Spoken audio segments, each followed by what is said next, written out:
என் பக்கம். அப்படி இருக்கும்போது நமக்கு எதுக்கு இந்த பேரெல்லாம்? இந்த திருட்டு திமுக ஆட்சியை வச்சுக்கிட்டு ஊரடிச்சு ஒலையில போட்டு இந்த கொள்ளையை அடிச்சதுனால தான் உங்க கரூர் கம்பெனி ஓனர் ஒருத்தர் எங்க எங்க இருக்காருன்னே தெரியாம ஓடு ஓடு ஓடு ஓடு ஓடு ஓடு ஓடு ஓடு வராம் பாரு வேட்டக்காரன் ஓடினே இருக்கிறாரு. இன்னொருத்தர் ஃபாரின்ல போய் ஒளிஞ்சுக்கிட்டார். ஃபாரின் ஸ்டாலின் சார் நினைச்சிட்டு போறீங்க, அவர் இல்லை. எனக்கு எப்பவுமே ஸ்டாலின் சார் மேல ஒரு தனி பாசம் ஒன்று உண்டு. அவர் கிடையாது, இவர் வேற. சிங்கப்பூருக்கு செக்கப்புக்கு போனார்ல அவரு. இன்னும் தோண்ட தோண்ட எத்தனை பேர் மாட்ட போறாங்களோ தெரியல.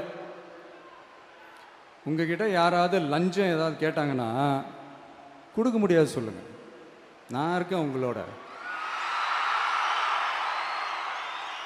அப்படியே யாராவது ஃபோர்ஸ் பண்ணாங்கன்னா இது எங்க மகன், எங்க புள்ள, எங்க அண்ணன், எங்க தம்பி, எங்க விஜய், எங்க விஜயோட ஆட்சின்னு ஸ்ட்ராங்கா சொல்லுங்க.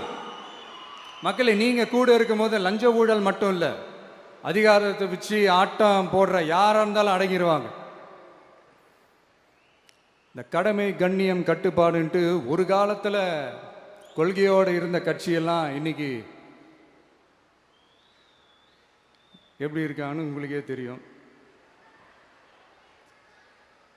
அதாவது இந்த டிவிக்கே கட்சியோட தலைவரை எதிர்க்கிறதுல ஒரு நியாயம் இருக்கு. ஏன்னா உங்க பொழப்புல மண்ணள்ளி போட்டான்.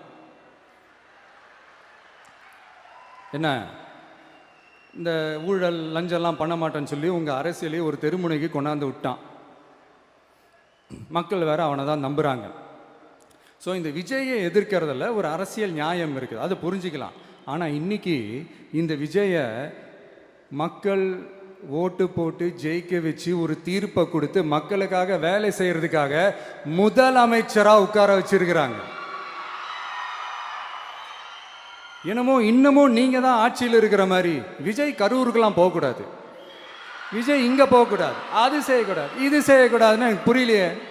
ஆட்சியில் இருக்கும் போது தான் இவ்வளோ கட்டுப்பாடெல்லாம் போட்டீங்க, எஸ்ஓபிஸ்லாம் போட்டீங்க, ஸ்டாலின் சார் ஆப்ரேட்டிங் ப்ரொசீஜர்லாம் போட்டீங்க. இப்போவும் அதே பண்ணிட்டு இருந்தீங்கன்னா என்ன சார் நியாயம்? இல்லை, நான் தெரியாமல் தான் கேட்குறேன். இன்னும் கனவுலையே இருக்கிறீங்களா? முதல்ல முழிச்சு வாங்க, ரியாலிட்டிக்கு வாங்க. உங்கள் ஆட்சியெல்லாம் வீட்டுக்கு போய் டிவிக்கேன்னு ஒரு ஆட்சி வந்து ரொம்ப நாள் ஆச்சு. ஒழுங்கு